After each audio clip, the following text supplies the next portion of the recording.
the David Goodman Reality and Truth Show. My name is Vanita Lambert, and I am the host of this show. And it gives me the honor and pleasure to carry on David Goodman's legacy because he left his platform to bring information to the community and all different types of resources.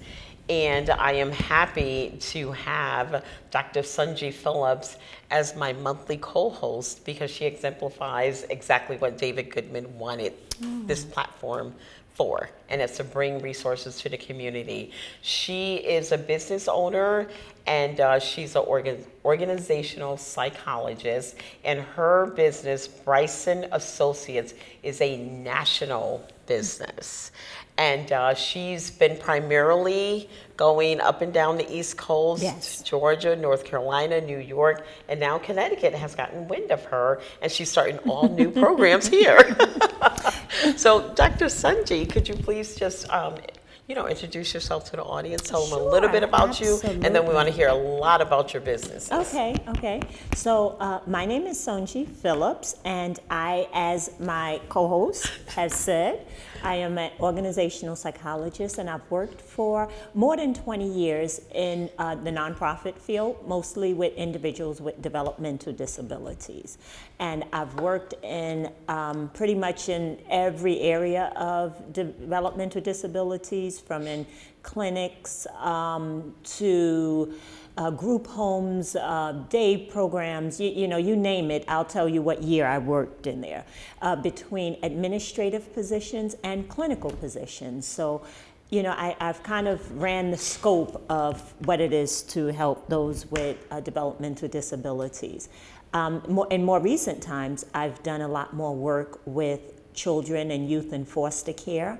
And, it's equally as rewarding, and it's also very what do I want to say? It's very emotional at times. Part of what I do is I go through the case files and initial assessments and the intakes, and so hearing some of these youth stories is very touching, and so you have to have a heart to serve the community in that way. So that's a little bit about me. That's wonderful. That's good to know. And you're human. I mean, when you're sympathetic to other people's feelings and you're passionate. I mean, you have to be passionate to even do this job. It's not like, this is not the type of job that you could do and not like it. No, you're not going to be rich doing this job. You love it. Right. You love it. You're passionate about it. It's like doctors, school teachers, and that's the beauty of it. And we have so much need for that here in the greater Bridgeport area and in Connecticut in general, too. Absolutely. So it's good to know that you work in all those different avenues, group homes, businesses and so forth. Oh, yes. So Bryson Associates. I put together Bryson Associates as I had been working in the IDD field, and I had been working with an agency, amazing agency, wonderful agency. IDD, we don't. What is that? Thank you. I'm sorry. Intellectual and Developmental Disabilities Okay, field. thank you. Sorry, I'm glad you said because we will acronym you to death. Gotta know what that is. Thank you. Absolutely. Thank you for pulling my coattail on that one.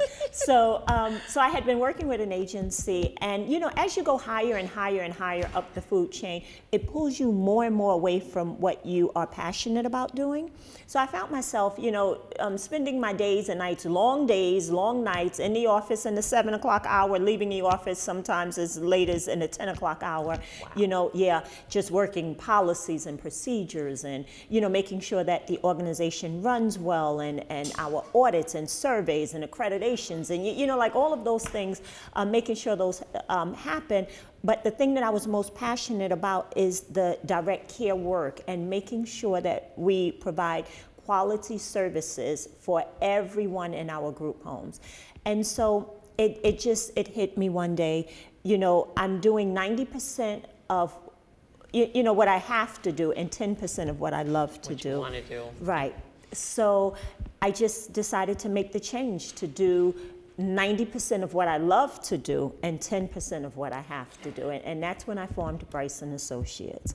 Awesome. That's awesome. It sounds like you were, like you said, you worked your way up the chain, and then you were more like an administrator. You're doing all of the paperwork when you want to deal with the people. I love that. Absolutely. That's me. I'm hands-on. Yeah. I'm a people's person. I absolutely love it.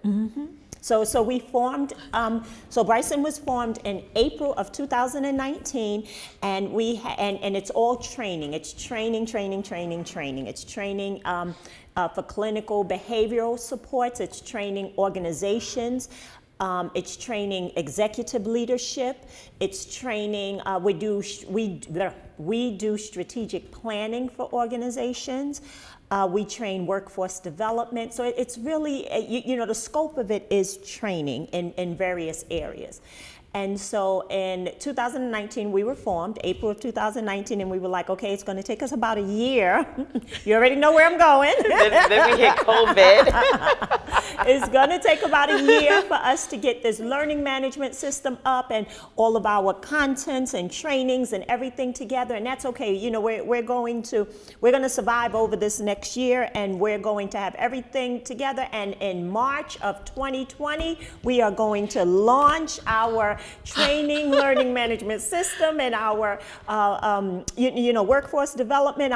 We're gonna have this big grand opening, whatever. Of who Bryson is, and we're gonna start selling our product. And then February 2020, we got the news.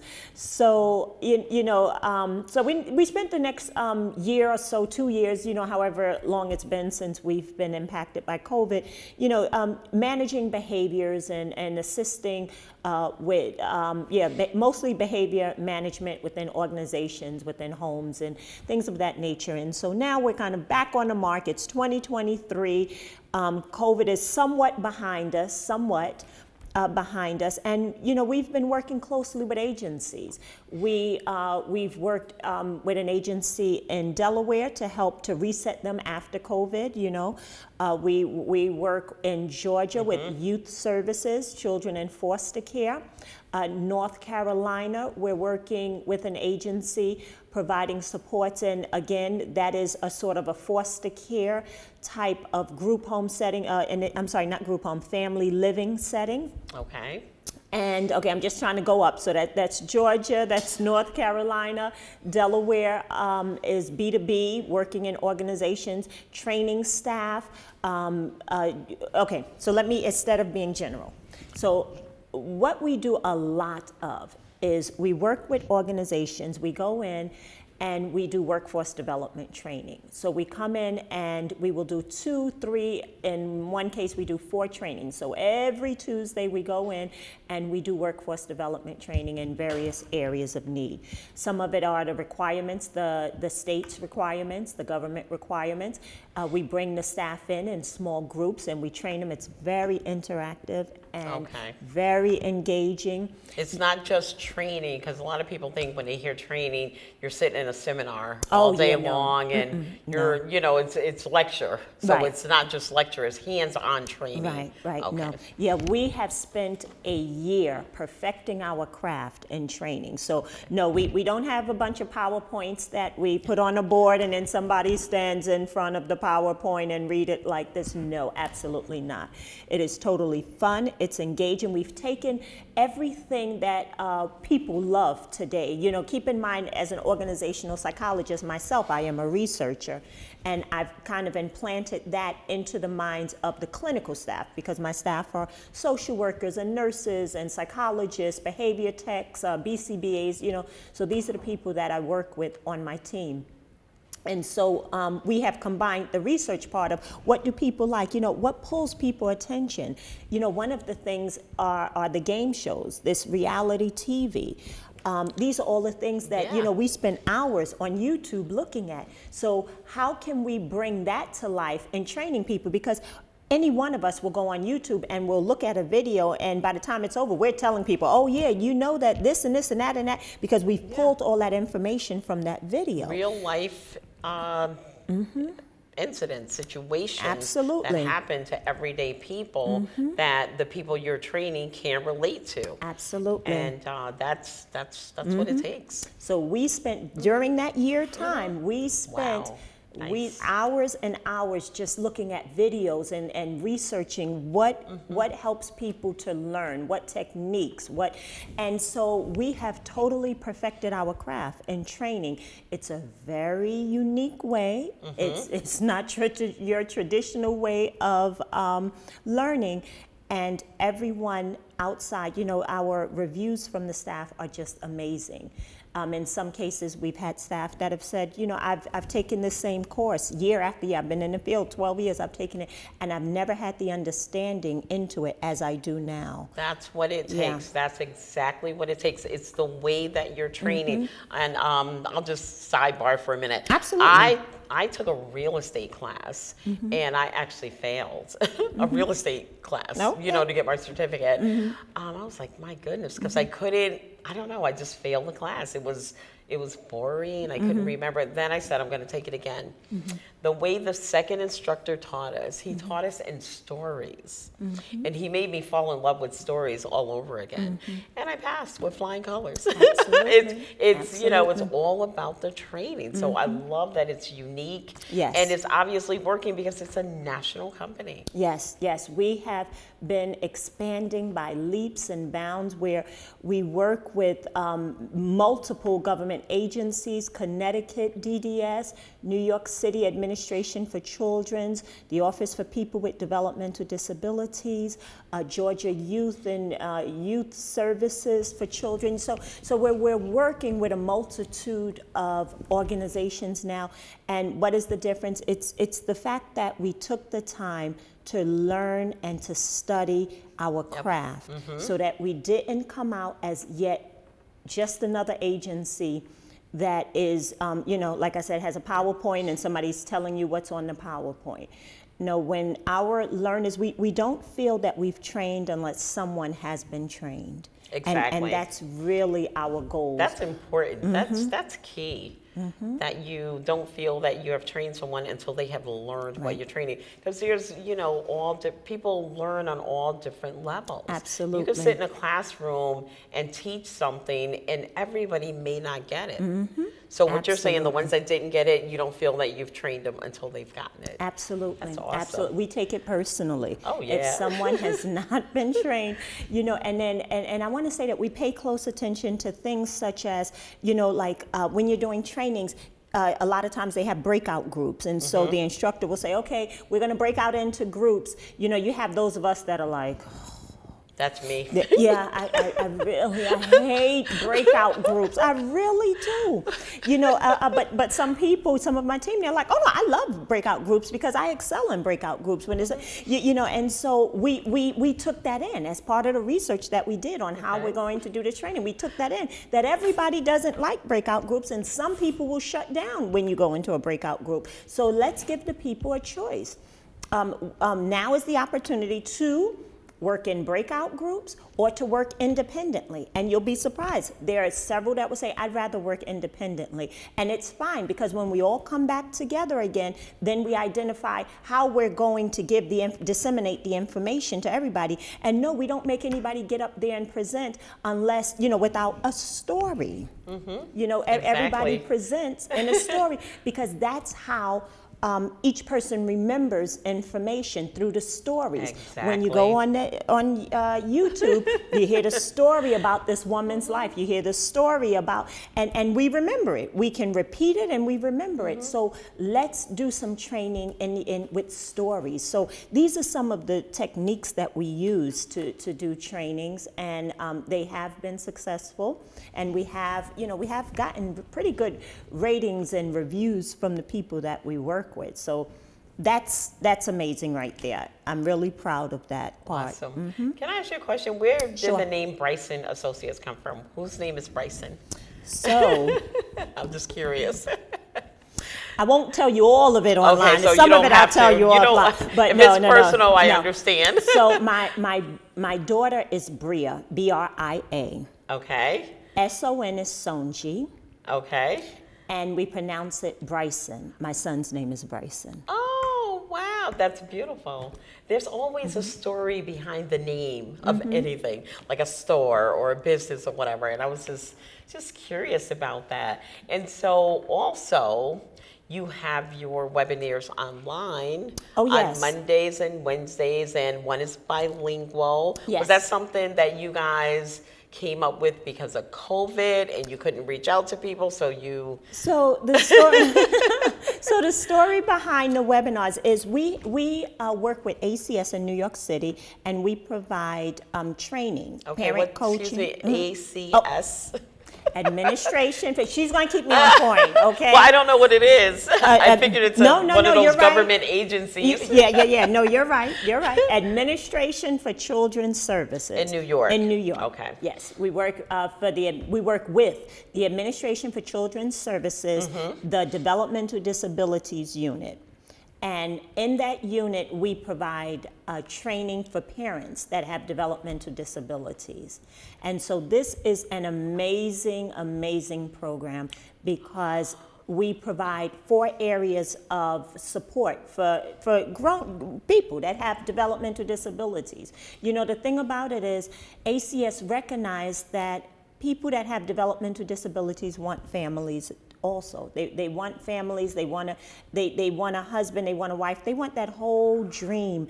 But they have some disabilities that may or may not allow them to do it successfully. So as opposed to going into their homes and taking out their children because they're not capable of doing it, why don't we put into place services so that we can train them on the front end so that they can keep their children home and support them. Wow. So it's amazing, absolutely amazing. Oh my goodness. Yeah, My head when is I spinning. say this is absolutely, I don't want to That's pick which amazing. is my favorite program because I'll have other people saying, what about us? But I love what we do with these families. Wow. So Yeah. what you're saying, and as you're speaking about this, I'm thinking, so you have parents or adults with disabilities, and they have normal children without Right. disabilities. Oh, wow. And so you train them. Oh, We that's train amazing. them how to That's be to parents. take care of their kids. Yes, and I want to say, Wow. so we do this through the Administration of Children's Services in New York, but Connecticut Developmental Disability Services has a program too, just like that, and we are providers of that support in Connecticut as well.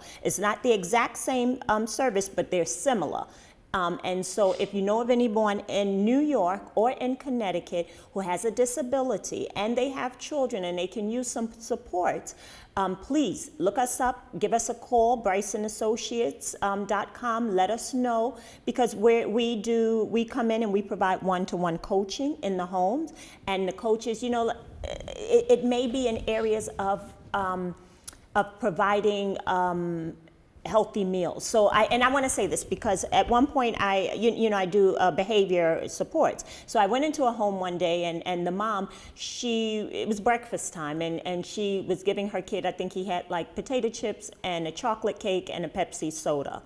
And so, yeah. And this I'm was, sure that child was so happy.